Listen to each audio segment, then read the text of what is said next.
আসসালামু আলাইকুম। তো দোকানদার মাল বেচা খুশি, মালিক মালের দাম কম পায় আরও খুশি। তো মিস্ত্রি মনে করলেন যে আপনার কাম করতে যাইয়া খুবই কষ্টে আছে, কেননা আপনার মনে করলেন মালিক পক্ষ মাল কিনা খুশি, দোকানদার মাল বেচে খুশি, কারণ দোকানদারের ব্যবসা প্রফিট ভালো হয়েছে। আর মালিকে মালের রেট কম পাইয়া মালিক লাভবান।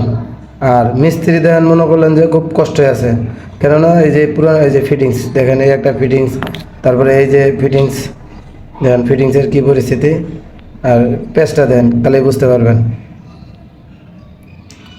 তো মিস্ত্রি কাজ করে, মিস্ত্রি পরিবেশ মনে করলেন মিস্ত্রি কষ্ট হলেও কাজ করে দিয়ে যেতে হবে, কেননা মিস্ত্রি এখন মনে করলেন দোকানে যদি বলতো এই মালটা ভালো না, এই মালটা খারাপ, তাহলে বলবো মিস্ত্রি এই মিস্ত্রির প্রফিট নাই দেখে মনে করলেন মাল খারাপ। তে দরকার নাই, আমাদের বদনামের ভাগে হইতে নেই, আমরা বদনাম কমাইতেও চাই না। তো মালিকে মনে করলেন যদি খুশি হয় মাল কিনে, তাহলে যাক আলহামদুলিল্লাহ। আমরাও দোকানদারেও মনে করলেন যে খুশি, কারণ ব্যবসাটা করতে পারছে। মালের রেট কিন্তু কম নেই, কম বেশ যাই হোক, মনে করলেন কিছু হলেও প্রফিট করতে পারছে, কারণ অরিজিনাল মাল দিলে ব্যবসা কম হইতো, আর একটু 9-6 মাল দিয়েছে, এতে ব্যবসা একটু মনে করলেন বেশি হবো। যাই হোক, এখন ভিউয়ার্স আপনাদের কাছে এই কথাটা বলার উদ্দেশ্য হলো এটা, যে মিস্ত্রি কাজ করেন বা যেই করেন, মালটা মনে করলেন যে আমাদের যে ফিটিংস কিউবেন্ট, অরিজিনাল কিউবেন্টের মাল হলো সবচেয়ে বেস্ট।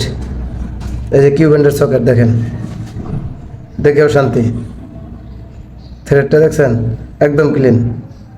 তো বিভিন্ন আইটেমের মাল আছে এখানে, যাকে বলা হয় মেড ইন জিঞ্জিরা।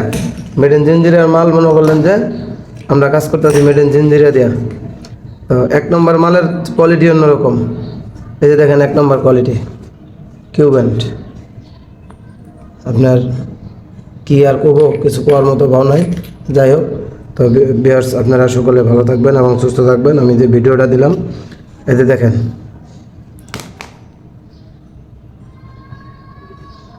কই দেখালাম কিউবেন্ট, আর কই দেখালাম মেড ইন জিঞ্জিরা মাল দিছে। তো সকলে ভালো থাকবেন, সুস্থ থাকবেন।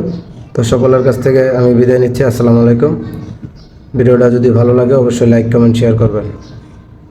এটা সকলের কাছে মানে আমার একটা চাওয়া, আপনাদের একটা শেয়ারে আমার অনেক কিছুই হবে। আর আমি হয়তো বা কিছু দিতে পারবো না, আপনাদের ভালোবাসাটাই আমি দিতে পারবো। এটাই আমার কাছে মনে করলেন যে অনেক কিছু, কারণ আপনারা অনেক দূর দূরান্ত থেকে সবাই দেখেন। তো যাইয়া সম্ভব না যাই করবো, কিন্তু মনের থেকে দোয়া করতে পারবো আল্লাহ পাকের অশেষ মেহমানে।